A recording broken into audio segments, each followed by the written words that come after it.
चलो इस बार के लिए ये मान लो कि एक लड़का और लड़की है जो 16-17 साल के हैं और दोनों अपने मर्जी से कंसेंचुअल रोमांटिक रिलेशनशिप में, तो क्या इस रोमांस को क्राइम समझा जाना चाहिए? अब आप सोच ही रहे हैं, तो चलिए पॉक्सो एक्ट के बारे में भी जान लेते हैं, जो है protection of children from sexual offences act, जिसे लाया गया था बच्चों को सेक्सुअल असॉल्ट, हरासमेंट और पोर्नोग्राफी जैसे क्राइम से बचाने के लिए।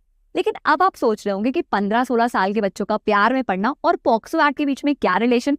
तो देखिए 2012 में पॉक्सो आने के बाद एज ऑफ कंसेंट को 16 साल से बढ़ाकर 18 साल कर दिया गया। मतलब अब लॉ ये कहता है कि 18 साल से पहले कोई भी बच्चा कंसेंट दे ही नहीं सकता, उनका दिया हुआ कंसेंट माना ही नहीं जाएगा, चाहे वो 12th बोर्ड का टॉपर ही क्यों ना हो। अब इस एज के चेंज होने से आपको पता है क्या फर्क पड़ा?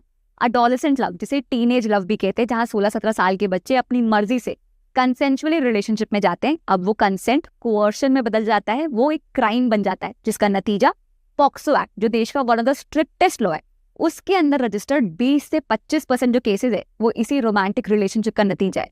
अब पॉक्सो एक्ट साथ ही में ये कहता है कि चाहे डॉक्टर्स हो, टीचर्स हो, काउंसलर्स हो, उन सबको इन सारे नेचर ऑफ रिलेशनशिप के बारे में रिपोर्ट करना कंपलसरी है, मैंडेटरी है। अगर वो ये नहीं करते तो वो खुद एक क्राइम कमिट करे।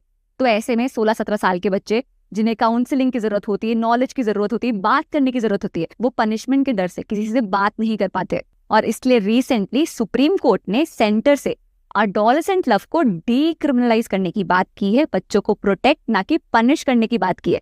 अब मैं समझ रही हूँ कि कंसेंट और कोअर्शन में डिफरेंस समझना बहुत मुश्किल, लेकिन जब अडोलेसेंट्स में होने वाले नॉर्मल फिजिकल और साइकोलॉजिकल चेंज को एज अ क्राइम देखा जाने लगे, जब सोसाइटी हर सेक्सुअल एक्टिविटी को एज अ क्रिमिनल एक्ट बनाने लगे, तब ना कंसेंट और कोअर्शन के बीच में डिफरेंस समझना और जरूरी हो जाता है।